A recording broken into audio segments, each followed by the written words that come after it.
Hi there, a wonderful evening to you.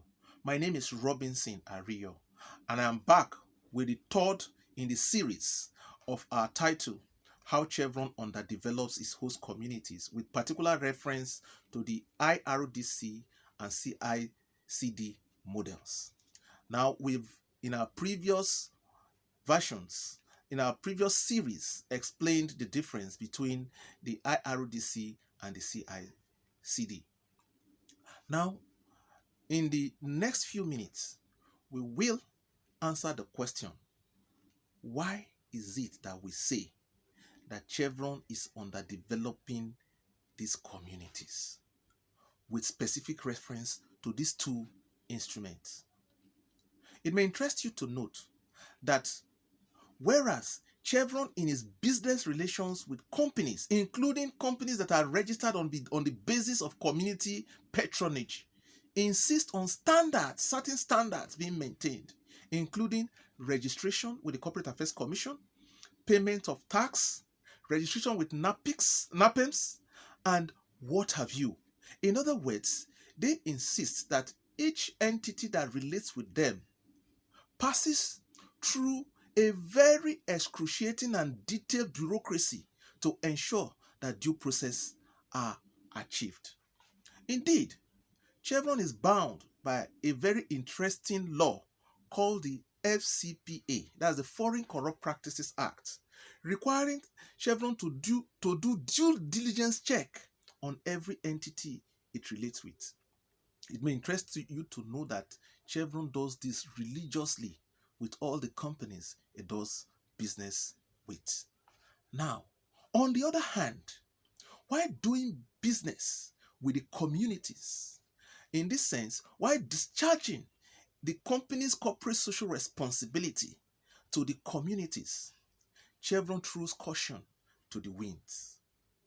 Or at best, Chevron pretends to be obeying the rules, while indeed and in reality, they are not doing anything of such.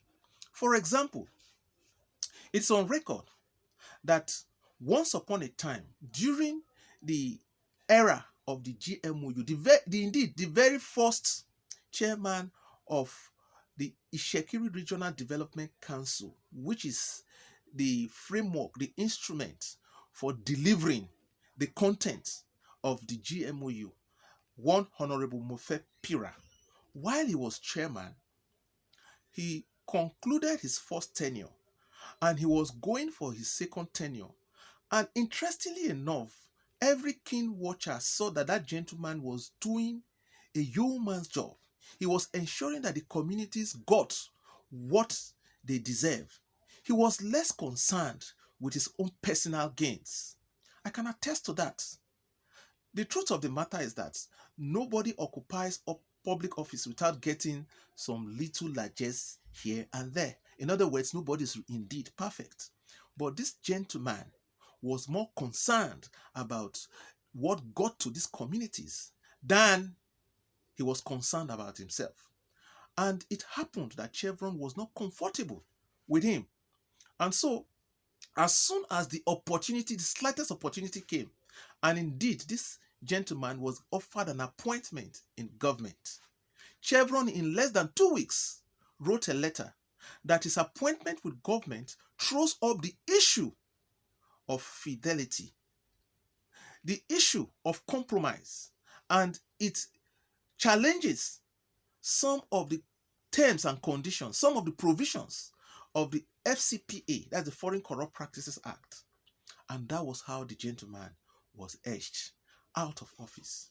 It may interest you to know that that gentleman was the first gentleman that was edged out of office and the only gentleman to date that was ever edged out of office. As subsequent occupants of that office and indeed other executive positions in the IRDC were government appointees. The examples are too many to mention in this short clip. But I challenge anybody to point out any subsequent chairman of the IRDC, any subsequent chairman of the CICD who does not hold a public office in contravention of the Alleged Foreign Corrupt Practices Act. Therefore, when it suits the company, it invokes the Foreign Corrupt Practices Act. And when it does not, it keeps quiet. So the point is that in a normal setting, such a corporate organization, an internationally acclaimed organization that knows the rules, cannot breach them deliberately for nothing.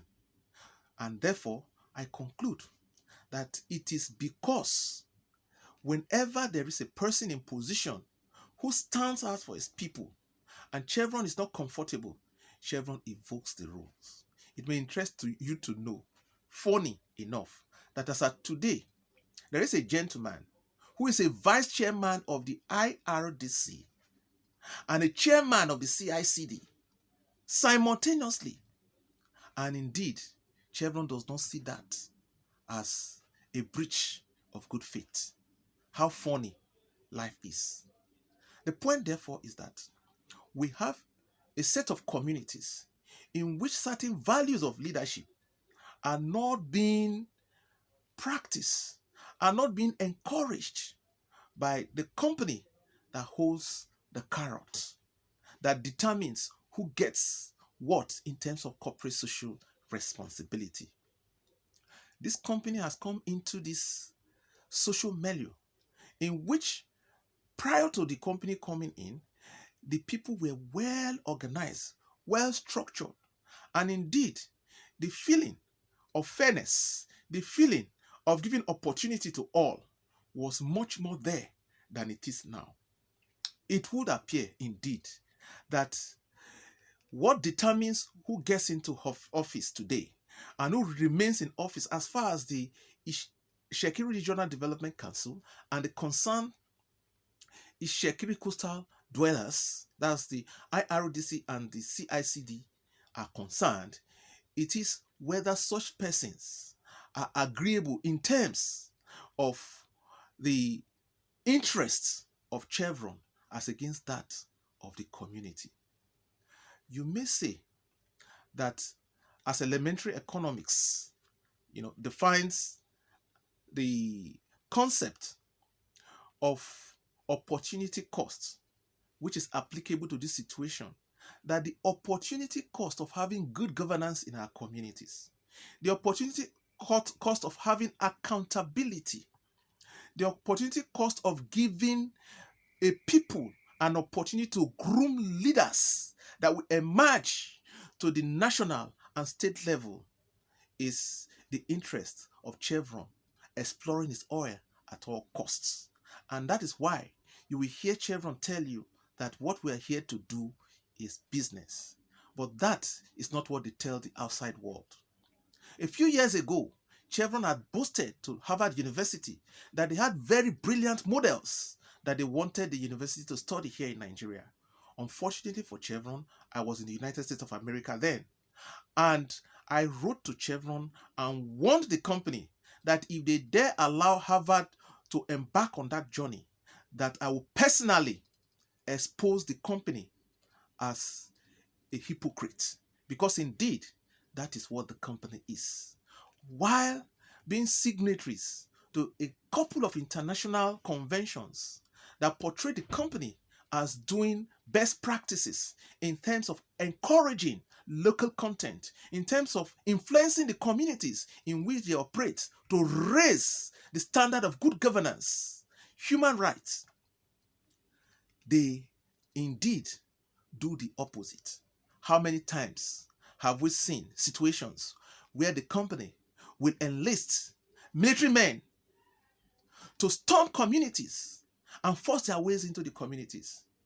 Of recent, you find a situation where the company, even though being nominal parties in quarrels between factions in the community, will proceed to appeal.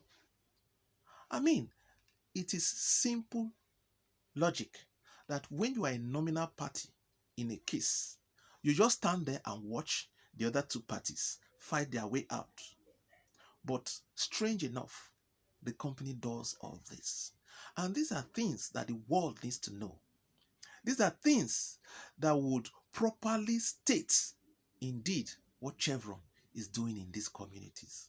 And that is why I will urge you to come with me patiently as we embark on this journey of how Chevron Nigeria Limited underdevelops the communities in which it operates vis-a-vis the very potent weapons in their hands, namely the IRDC and the CICD.